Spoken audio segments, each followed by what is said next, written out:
राहुल एक समय दिल्ली जा रहा था और दिल्ली जब जा रहा था तो स्टेशन पर उसकी पत्नी, जो 5 साल पहले उस पत्नी से तलाक हुआ था, वो पत्नी अचानक से स्टेशन पर मिल गई। और स्टेशन पर मिलने के बाद में वो पत्नी जो होती है अपने पति राहुल के कंधे पर सर रख करके इतनी बुरी तरह से फपक फपक कर रोने लगती है कि वहाँ जितने भी यात्री लोग होते हैं वो सभी उस नज़ारे को देखने लगते हैं और फिर पूछते हैं कि आखिर बात क्या है, तुम इतनी बुरी तरह से बिलख करके क्यों रो रही हो। तब वे अपनी पूरी सच्चाई बताते हैं। आखिर ऐसा क्या हुआ था इस घटना के अंदर, ये पूरी जानकारी जानने के लिए आप हमारी इस वीडियो को अंत तक जरूर देखते रहें। नमस्कार, मैं हूँ रितेश कुमार, स्वागत है पुनः एक बार फिर आप सभी दर्शक भाइयों का। एक समय की बात है, एक राहुल नाम का व्यक्ति जो होता है वो अपने गांव से दिल्ली के लिए जा रहा था और उसने सोचा कि काफ़ी दिन घर पर रहते हुए हो गए हैं, अब मैं अच्छी जाकर के नौकरी करूंगा और अच्छी जाकर के सैलरी पाऊंगा, फिर से अपना अच्छी तरह से जीवन बिता पाऊंगा। ये सोच करके वो व्यक्ति जो था स्टेशन पर जाकर के बैठ गया, एक सीट पर बैठ गया और फिर ट्रेन आने में काफ़ी समय था। तब वह सीट से उठ करके कभी इधर घूमता है कभी उधर घूमता है। वो सोच रहा था कि कब ट्रेन आए और मैं बैठ करके इंटरव्यू देने के लिए दिल्ली पहुंच जाऊं।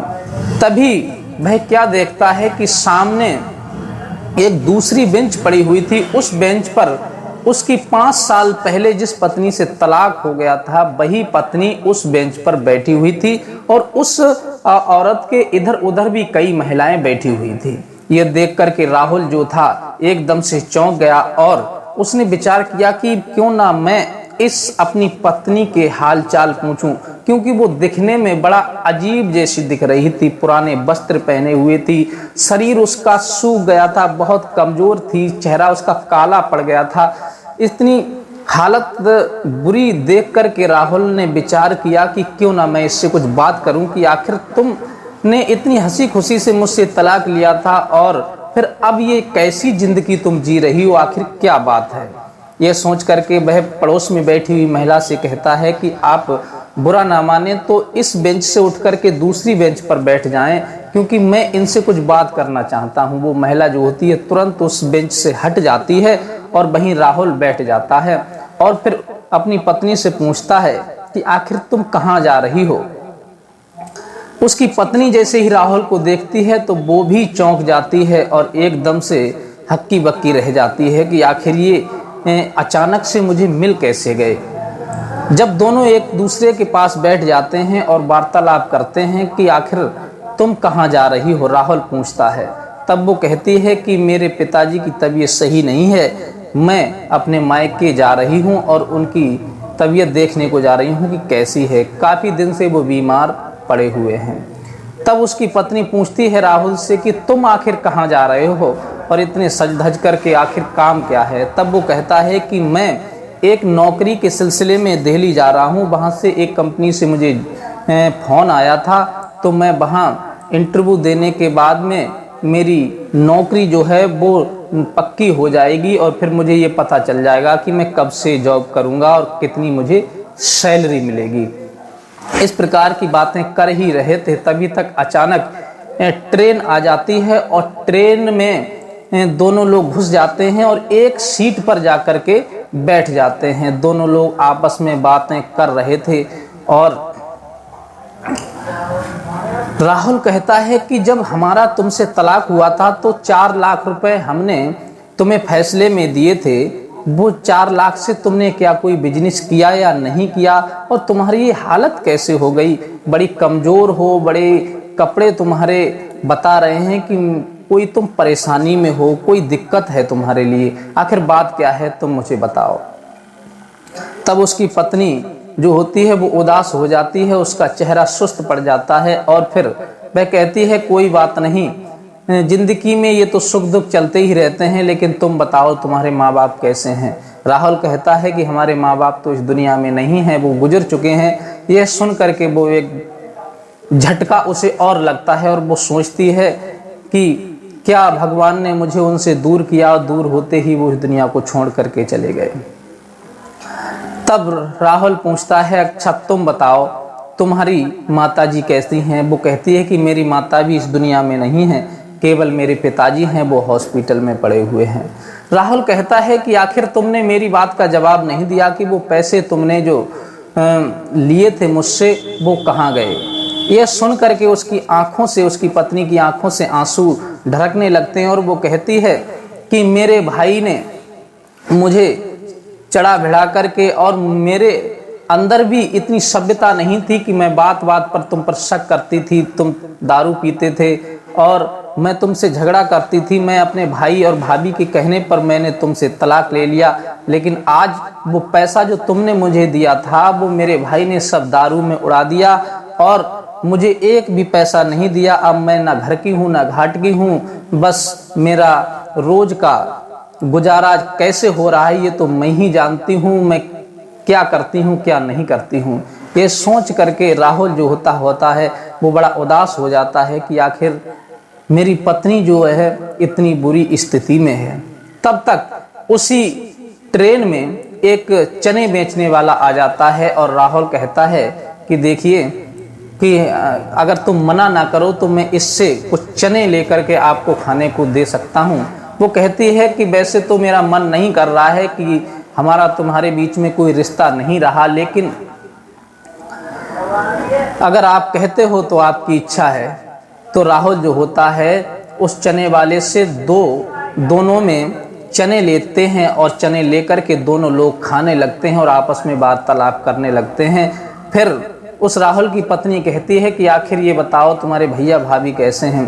तब वो कहता है कि मेरे भैया तो सही हैं, लेकिन मेरी भाभी भी गुजर चुकी हैं, वो भी नहीं है इस दुनिया में। ये सोच करके उसकी पत्नी और ज़्यादा उदास हो जाती है कि वो तो बहुत अच्छी महिला थी, बड़े अच्छे संस्कार थे उनके अंदर, अब तो घर में कोई नहीं बचा होगा। राहुल कहता है कि हाँ मेरे घर में अब कोई नहीं बचा, मैं और मेरा भाई है। मैं अगर टाइम से पहुंच जाता हूं घर पर तो मैं खाना बना लेता हूं, भाई अगर पहुंच जाता है तो भाई खाना बना लेते हैं, लेकिन बस यूं ही जिंदगी कट रही है। अभी तक तुमने कोई शादी की या नहीं की? वो अपनी पत्नी से पूछता है। उसकी पत्नी कहती है मैंने कोई शादी नहीं की है। अच्छा तुम बताओ तुमने शादी की? राहुल कहता है मैंने भी शादी नहीं की, मुझे शादी करने की क्या ज़रूरत है, और वैसे भी तुम्हारे पास मेरी एक बच्ची है। अब आगे भविष्य में क्या होगा इस बारे में मैंने सोचा नहीं है और ना ही मैं कुछ कह सकता हूँ, क्योंकि मेरी बच्ची है उसे मैं पढ़ाऊँगा लिखाऊँगा, फिर उसकी शादी विवाह करूंगा, और जब नौकरी मेरी लग जाएगी तब आगे भविष्य में क्या होगा, किस्मत कहाँ ले जाए ये मैं भी नहीं जानता। ये दोनों आपस में वार्तालाप करते करते जो होते हैं दिल्ली पहुंच जाते हैं और एक स्टेशन पर उतर जाते हैं। तब राहुल कहता है कि लो कुछ पैसे मुझसे ले लो, और जब तुम अपने पिताजी को देख करके लौट करके आओ तब यहीं पर मुझे मिलना और मुझे फ़ोन करके बता देना, तब हम दोबारा से वार्तालाप करेंगे। और मैं भी अपनी नौकरी का इंटरव्यू देने के लिए जा रहा हूं, जल्दी से जल्दी वहां काम निपटा करके वापस आ जाऊंगा। और तुम्हें कै दिन लगेंगे? उसकी पत्नी कहती है कि मुझे लगभग 3 दिन लग जाएंगे और 3 दिन के बाद हम मिलेंगे। राहुल जो होता है अपने ऑटो में बैठ करके अपनी नौकरी की उसमें चला जाता है इंटरव्यू देने के लिए, और उसकी पत्नी जो होती है हॉस्पिटल अपने पिताजी को देखने के लिए चली जाती है। 3 दिन के बाद में जब वो दोनों लौट करके आते हैं तब वे एक दूसरे से मिलते हैं, और मिलने के बाद में फिर वही ट्रेन पकड़ करके वो घर के लिए रवाना होते हैं। तब एक दूसरे से वार्तालाप करते हुए चले आ रहे थे, लेकिन राहुल कहता है कि तुमने जल्दबाजी में जो फैसला लिया वो तुम्हारे लिए बहुत दुखदाई हुआ, तुम्हें ऐसा नहीं करना चाहिए था। मैं इतनी ज़्यादा नहीं शराब पीता था, कभी कभार थोड़ी बहुत पी लेता था, और तुम हमेशा मुझे गाली फक्करी देती रहती थी, हमेशा अपने परिवार वालों से मायके वालों से बात करके मुझे भला बुरा बोलती थी, लेकिन अब तो मैंने पीनी भी छोड़ दी है, मेरे परिवार में भी कोई नहीं रहा, अकेला मैं रह गया हूँ। ये सोच करके उसकी पत्नी जो होती है अंदर से उभर आती है और सोचने लगती है कि मेरे परिवार में कोई नहीं रहा, मेरी जिंदगी भी नरक हो गई है। तब राहुल पूछता है कि आखिर ये बताओ, जब तुम्हारा पैसा तुम्हारे भाई ने तुम्हें नहीं दिया फिर तुम अपना गुजारा कैसे करती हो? तब उसने बताया कि मैं गुजारा कैसे करती हूँ, मैं पड़ोस में एक दो घर में झाड़ू पोंछे का कार्य करती हूँ, वहाँ से जो पैसा मिलता है उससे मैं अपनी जीविका चलाती हूँ। और अपनी बच्ची को पढ़ने के लिए स्कूल में बिठा दिया है और वो तुमको बहुत याद करती है, हर समय ये पूछती है कि पापा कब आएंगे कब आएंगे। आखिर वो क्या जाने, मैं उसे क्या बताऊं। मैं उसे बार बार ये झूठ बोल करके समझा देती हूँ, पापा बाहर गए हैं, तुम्हारे पास आएंगे, तुम्हें कुछ लेकर के आएंगे, चीज़ लेकर के आएंगे, वस्त्र लेकर के आएंगे। लेकिन मैं क्या करूं। वो इस बात को नहीं जानती कि आखिर तलाक क्या होती है और दूरी रहने की जुदाई क्या होती है। मैं बहुत परेशान हूँ। अपनी पत्नी के मुख से ये बात सुनकर के राहुल के नैन भी भर आए और वो सोचने लगता है कि मेरी बच्ची मुझसे दूर है और मुझे बार बार याद करती है। मैं इतना अभागा हूँ कि मैं अपनी बच्ची से भी नहीं मिल सका, और आज तो मैं मेरी बच्ची को साथ लेकर के नहीं आई। वो कहने लगी मैं साथ लेकर के इसलिए नहीं आई क्योंकि वो उसकी पढ़ाई चल रही थी, वो पढ़ने जाती है और स्कूल में होगी अभी। जब लौट करके वहीं स्टेशन पर उतरते हैं जब वो दोनों, तब उसकी पत्नी जो है वो अपने पति के कंधे पर सर रख करके बुरी तरह से फपक फपक कर रोने लगती है और कहने लगती है कि अब मेरे ये कदम मायके की तरफ नहीं पड़ रहे हैं, मेरी हिम्मत काम नहीं कर रही है कि मैं फिर से अपने मायके की तरफ जाऊं, क्योंकि मैंने एक बार मायके जाकर तुमसे दूर होकर के देख लिया, मेरा सब कुछ बर्बाद यहाँ भी हो गया मायके में और ससुराल में भी हो गया। ना तो सास ससुर रहे, ना मेरी जेठानी रही, अब मेरे परिवार दोनों तरफ से बिखर चुके हैं, मेरा जीवन बर्बाद हो चुका है। अब अगर तुम्हारे दिल में जरा सी भी दया हो तो मुझे माफ़ कर दो और मुझे अपने साथ अपने घर ले चलो, क्योंकि मेरी बच्ची की जो परवरिश है वो भी अपने पिता के साए में होगी तो अच्छी होगी। राहुल कहता है कि ये तलाक तुम्हारी मर्जी से हुआ था और तुम अपनी मर्जी से अगर मेरे साथ चलना चाहती हो, रहना चाहती हो, तो मैं अब भी तुम्हें स्वीकार करता हूँ। और अपने पति की कौली भर लेती है, बुरी तरह से रोने लगती है। तो वहाँ जितने भी स्टेशन पे यात्री होते हैं वो सब पास में आ जाते हैं और आखिर पूछते हैं कि आखिर क्या बात है, तुम इतनी बुरी तरह से क्यों रो रही हो, क्यों इतनी उदास हो। तब वो पूरी स्थिति अपनी बताते हैं। तब सब लोग कहते हैं, राहुल को समझाते हैं, बेटा अनजाने में नासमझी में जो हुआ उससे भूल जाओ, अब ये तो आखिर तुम्हारी पत्नी है, तुम्हारी बच्ची है, इसे लेकर के तुम घर जाओ और आनंद के साथ में अपना जीवन बिताना। सबकी बात मान करके अपनी पत्नी के दुख को देख करके, उसकी करुणा को देख करके राहुल पिघल जाता है और फिर वहीं से एक गाड़ी किराए पर करता है और जिस स्कूल में बच्ची वो पढ़ रही होती है वहीं स्कूल में पहुंच जाते हैं और अपनी बच्ची को लेकर के राहुल अपनी पत्नी को साथ लेकर के अपने घर चला जाता है और अपने भाई के साथ आनंद से ज़िंदगी बिताने लगता है। तो साथियों, कहने का मतलब है कि ज़िंदगी में वो कहते हैं ना कि बिन विचारे जो करे पाछे फिर पछताए, और बोए पेड़ बबूल के तो आम कहाँ से पाए।